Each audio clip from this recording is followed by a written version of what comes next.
അയ്യോ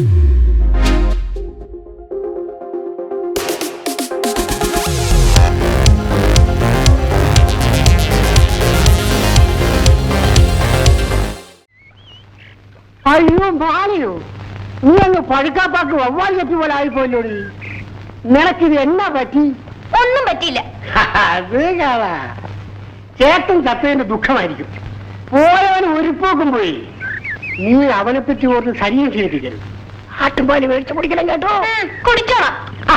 ഒരു ജവനമില്ലാതെ പോയാലോടി. എന്താ വേണം? എടീ, നിന്റെ ആങ്ങൾ ചത്തിട്ട് ആ ശവം വലിച്ചു കയറ്റി ഞാനാ. അതിന് വല്ലതും ചോദിച്ചോ? ഇല്ല.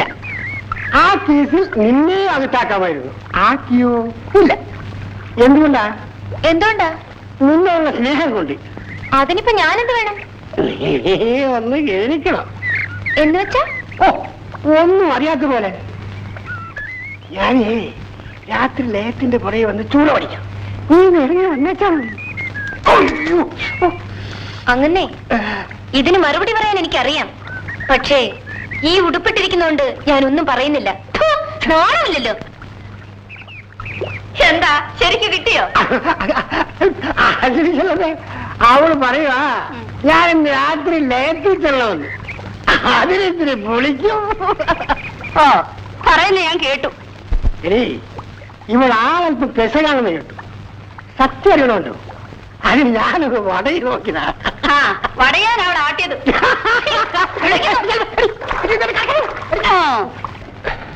ഒരരവോട് താഴെയല്ലമ്മേ. പറ്റെത്രയെന്നറിയാവോ? 30 കഴിഞ്ഞ് തരാം. എന്നാ 30 കഴിഞ്ഞിട്ട് കുടിച്ചാ മതി. ചെല്ലമ്മേ, ഒരര ഇങ്ങെടുക്ക്. അകത്തോട്ടിരിക്കാം. എന്തിന്? ഇനി ഇതൊന്നും രഹസ്യമായി വെച്ചോണ്ടിരിക്കേണ്ട കാര്യമില്ല. ഇവിടുത്തെ ക്രമസമാധാനം നില തകർന്നിരിക്കുകയാണ്. പിന്നെ നമ്മൾ ഒളിച്ചു കളിച്ചിട്ട് വല്ല കാര്യമുണ്ടോ? നേതാവ് പാർട്ടിന്ന് കാല് മാറിയെന്ന് കേട്ടല്ലോ. മാറിയടാ. ഞാൻ മാത്രം എന്തിനാടാ മാറാതിരിക്കുന്നത്? ഇവിടെ തുണി മാറുന്നത് പോലല്ലേ ഓരോരുത്തന്മാര് പാർട്ടി മാറുന്നത്. പക്ഷെ ഞാൻ മാറിയതിൽ കാര്യമുണ്ടടാ. നേതാവിനെന്താ ഇന്ന് ആകെ ഒരു ക്ഷോഭം? എങ്ങനെ ക്ഷോഭിക്കാതിരിക്കും? പോലീസുകാർ മുന്നിയെ വെടിവെച്ചു കൊന്ന് ആറ്റിലെറിഞ്ഞു. അത് ചോദിക്കാൻ ഇവിടെ ഒരു പട്ടിയെങ്കിലും ഉണ്ടോ? അത് നേരാ. ചട്ടമ്പിയാണെങ്കിലും മുന്നിൽ നല്ലവനായിരുന്നു. മുന്നിയെ വെടിവെച്ചു കൊന്ന സർക്കിൾ ഇൻസ്പെക്ടറെ മൂക്കൊണ്ട് റാവരപ്പിച്ചില്ലെങ്കിൽ എന്റെ പേര് പരിഹാരം 10 ദിവസം എന്നല്ല. ഓ, ഞാൻ ആരെ കൊണ്ട് റാവരിപ്പിക്കുന്ന പറഞ്ഞത്? അല്ല, സർക്കിൾ ഇൻസ്പെക്ടറുടെ പേര് നടപടി എടുക്കണമെന്ന് പറയുകയായിരുന്നു. താൻ എടുപ്പിക്കൂ. തന്റെ എല്ല് ഞാൻ ഊരിയെടുക്കും.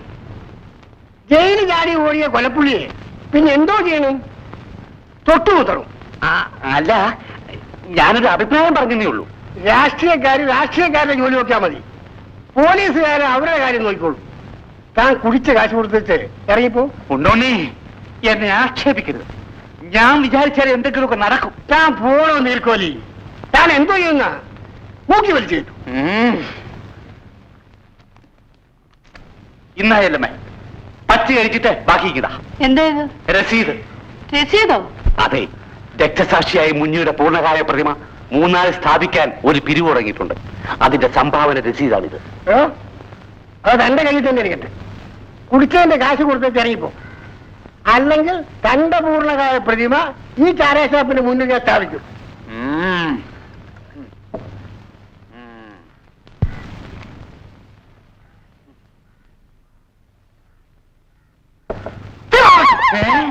താനെന്നെ പട്ടീന്ന് വിളിച്ചു അല്ലേ? താൻ ശരിയെ വിളിക്കൂ.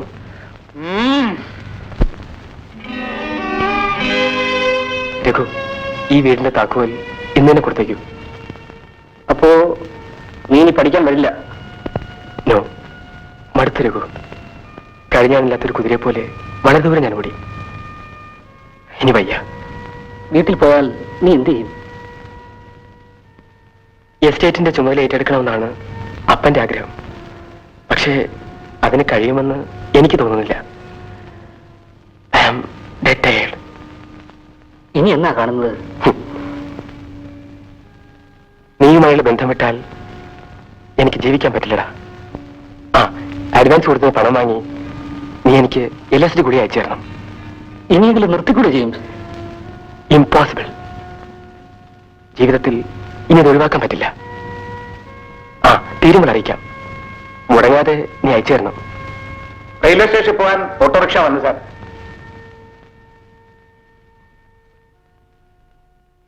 രഘു വരട്ടെ.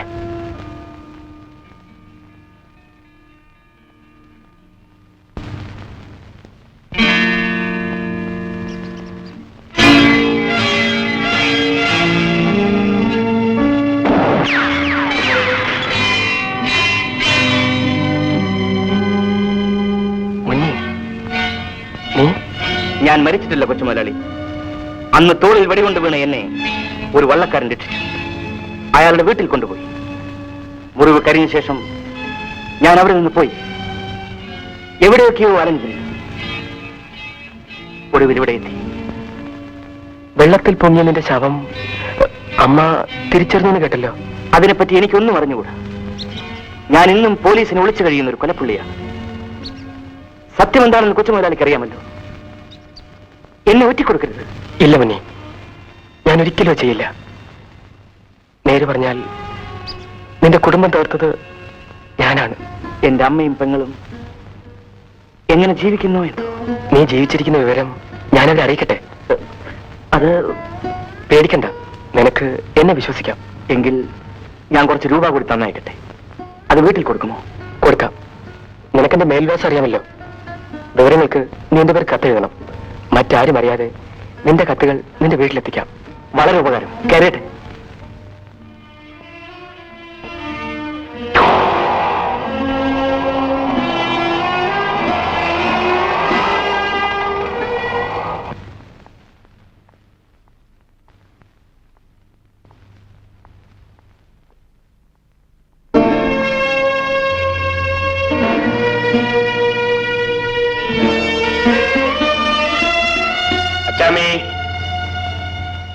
എന്താ?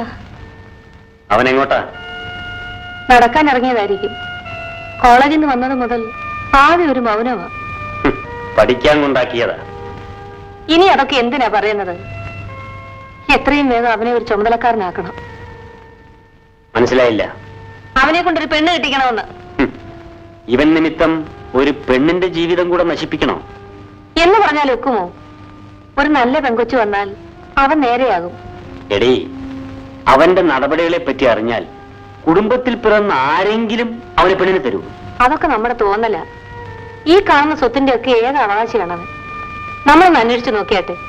നല്ല തങ്കം പോലത്തെ പെണ്ണിനെ കിട്ടും.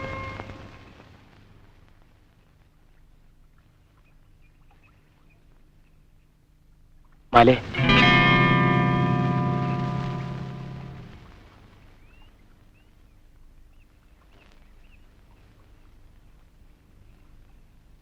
എന്ത് വേണം? ഇതാ. എന്താ ഇത്? കുറച്ച് രൂപ നിന്റെ സഹോദരൻ തന്നയച്ചതാ. അണ്ണൻ? അതെ, മുന്നേ ജീവിച്ചിരിപ്പുണ്ട്. നിങ്ങൾക്ക് തരാനായി എന്നെ ഏൽപ്പിച്ചതാണ് ഈ പണം. അണ്ണൻ ഇപ്പൊ എവിടെയാണ്? അതൊന്നും ഇപ്പൊ അറിയണ്ട. മുന്നേ എനിക്ക് കത്തയക്കാന്ന് പറഞ്ഞിട്ടുണ്ട്. അത് കിട്ടിയ ശേഷം കൂടുതൽ വിവരങ്ങൾ ഞാൻ പറയാം. ഇതാ. ആ, പിന്നെ ഒരു കാര്യം, നീയും നിന്റെ അമ്മയല്ലാതെ മറ്റാരും അറിയരുത്. ശരി. സാരമില്ല.